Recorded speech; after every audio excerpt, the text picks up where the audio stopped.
Bienvenido a nuestro estudio de las epístolas pastorales. Estas son cartas que Pablo escribió a pastores que consideraba amigos cercanos. Hoy presentaremos algunos principios básicos para interpretar estas cartas y también presentaremos a estos pastores, Timoteo y Tito. Las epístolas pastorales se componen de la primera y segunda carta de Pablo a Timoteo, junto con su carta a Tito.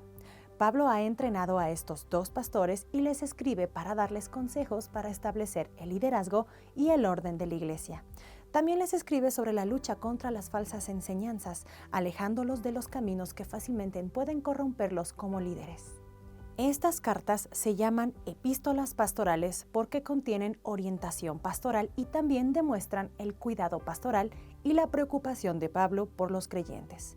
Primera de Timoteo 3, 14 al 15 dice: Te escribo esto esperando ir a verte pronto, para que si me tardo, sepas cómo te conviene conducirte en la casa de Dios, que es la iglesia del Dios vivo, columna y fundamento de la verdad.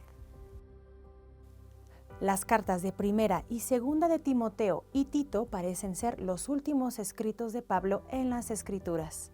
Contienen información sobre a dónde planeaba viajar Pablo después de ser liberado de la prisión romana al final de Hechos. Estos planes sugieren que, si fue liberado, Pablo pudo haber emprendido un cuarto viaje misionero a España. Luego regresó a las iglesias en Asia y Macedonia hasta que finalmente fue arrestado nuevamente y luego decapitado por Nerón. Más allá de lo que realmente le sucedió a Pablo, él parece estar seguro al escribir estas cartas que su vida pronto terminará, deseando realmente poder instruir a sus compañeros pastores mientras él pueda. Su relación con estos jóvenes es más que la de un mentor. Les habla casi como un padre habla a sus propios hijos. A medida que leemos las cartas dirigidas a cada uno de estos hijos, surgen dos perfiles de personalidad diferentes. Se vuelve obvio que Timoteo es una persona tímida, joven, cariñoso y compasivo. Pablo lo anima a no permanecer tímido, sino a ser audaz y hablar por Cristo. Pablo también ordena a los corintios en su primera carta que no pongan nervioso a Timoteo, diciendo en el capítulo 16, versículo 10 al 11, Si llega Timoteo, miren que esté con ustedes sin temor, porque él trabaja en la obra del Señor, igual que yo. Por tanto, nadie le tenga en poco, más bien encamínenlo en paz para que venga a mí, porque lo espero con los hermanos.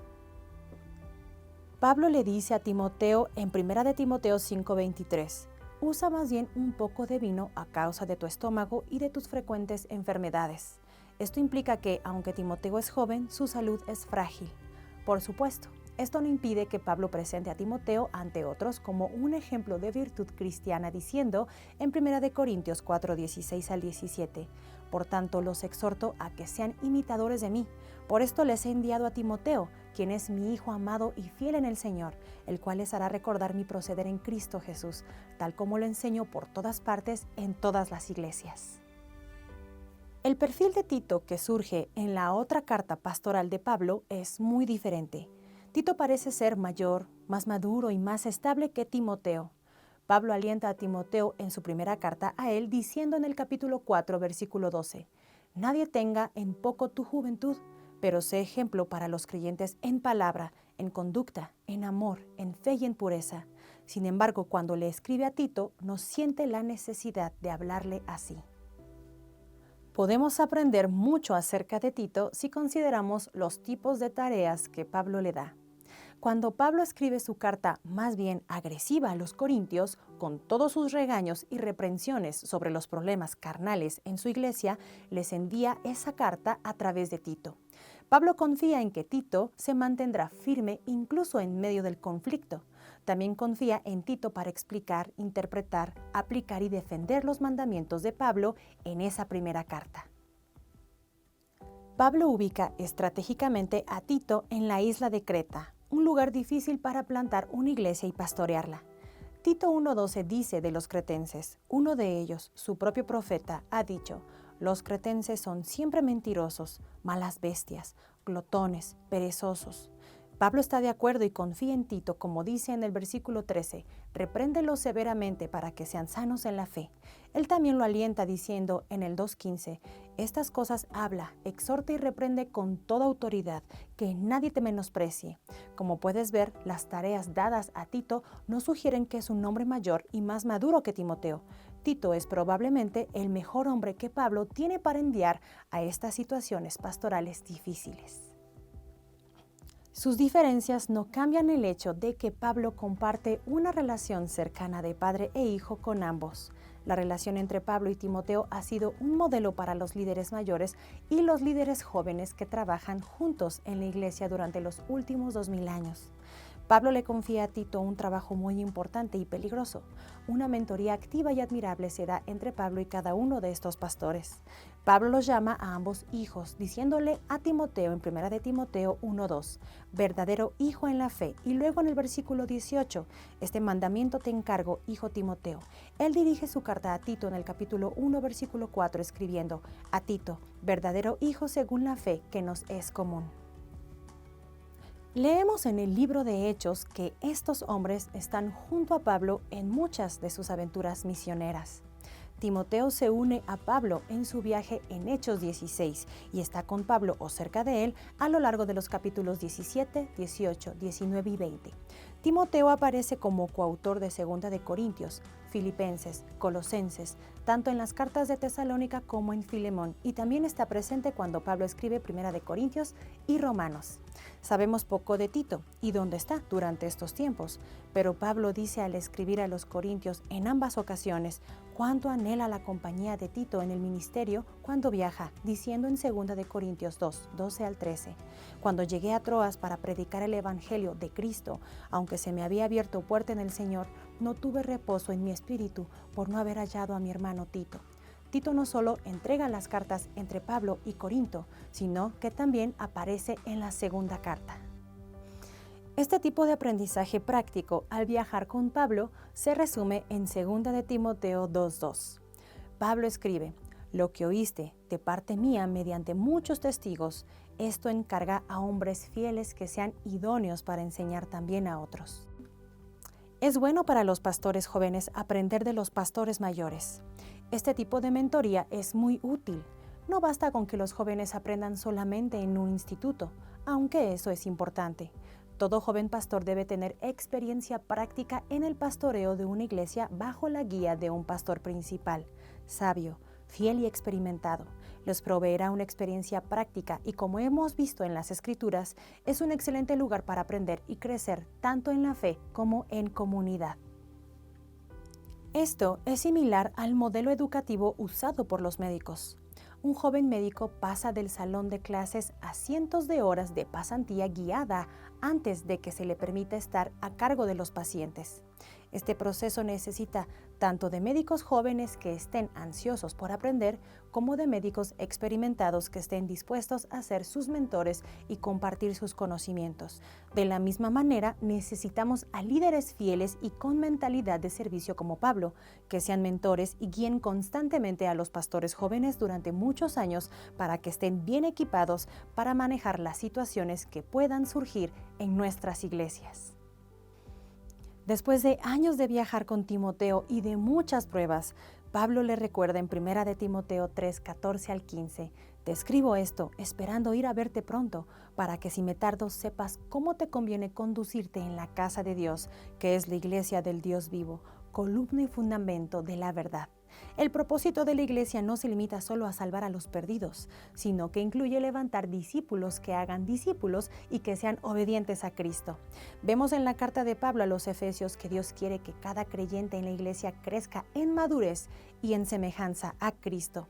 Imagínate el impacto que la iglesia podría tener en la comunidad si sus miembros crecieran continuamente y llegaran a otros frecuentemente. ¿Cómo cambiaría el mundo si las personas en nuestra iglesia dijeran sí a un llamado a las misiones? Esa es la visión que Pablo tiene para la iglesia, que sea un vaso de alcance efectivo y un pilar de discipulado continuo.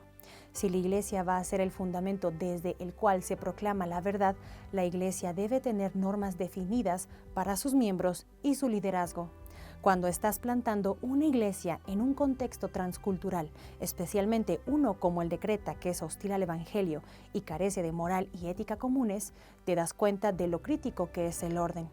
Si una cultura nunca ha visto a la iglesia y tiene sus propios fundamentos éticos incorrectos, es vital que la iglesia que se está plantando funcione de acuerdo con el diseño y la visión de Dios.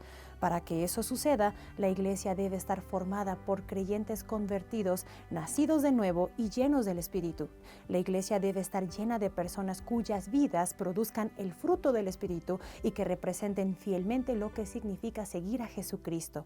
Esto es especialmente cierto para aquellos que dirigen la iglesia. Cuando Pablo comienza su carta a Timoteo, le dice que ordene a los falsos maestros que dejen de enseñar. Esta falsa enseñanza obstaculiza la obra de Dios en el corazón de las personas. Aparentemente, Timoteo está preocupado por estos falsos maestros, pero duda en intervenir debido a su naturaleza tímida. Pablo anima a Timoteo a dar vida a sus dones y usarlos para enfrentar los desafíos que enfrenta. Pablo anima a Timoteo a través de su propio testimonio diciendo en 1 de Timoteo 1, 12 al 17. Doy gracias al que me fortaleció, a Cristo Jesús nuestro Señor, porque me tuvo por fiel al ponerme en el ministerio a pesar de que antes fui blasfemo, perseguidor e insolente. Sin embargo, recibí misericordia porque siendo ignorante lo hice en incredulidad. Pero la gracia de nuestro Señor fue más que abundante con la fe y el amor que hay en Cristo Jesús. Fiel es esta palabra y digna de toda aceptación, que Cristo Jesús vino al mundo para salvar a los pecadores, de los cuales yo soy el primero.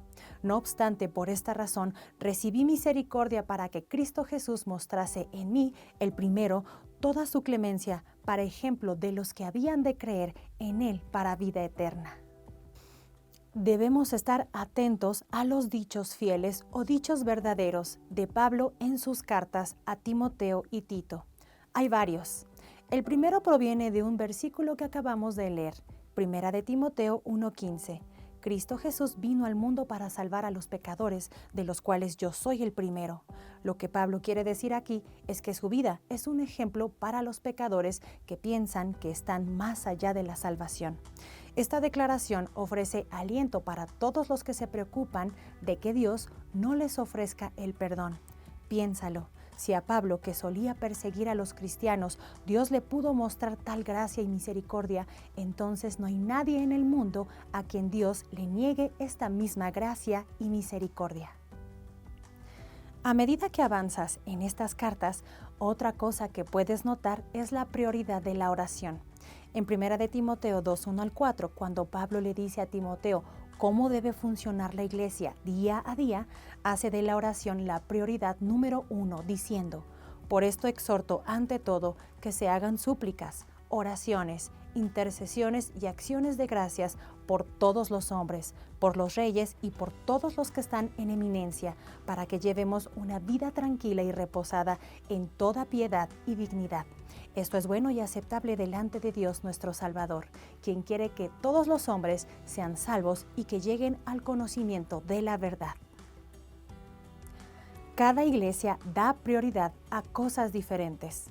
Algunos dan prioridad a la adoración musical, otros dan prioridad a las actividades de evangelización, educación, estudios bíblicos, pero aquí se nos recuerda realmente que la oración debe ser nuestra prioridad fundamental.